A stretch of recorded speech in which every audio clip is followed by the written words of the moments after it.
আসসালামু আলাইকুম রহমতুল্লাহি ওয়া বারাকাতুহু।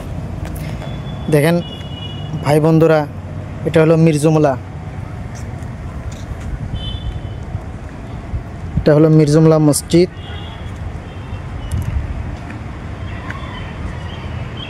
এটা ঈদগাহ মাঠ।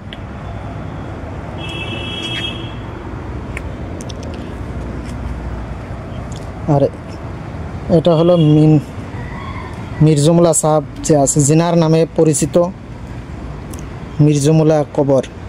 এই কালাটা হচ্ছে, আর এই দুটা হলো ওনার সঙ্গী।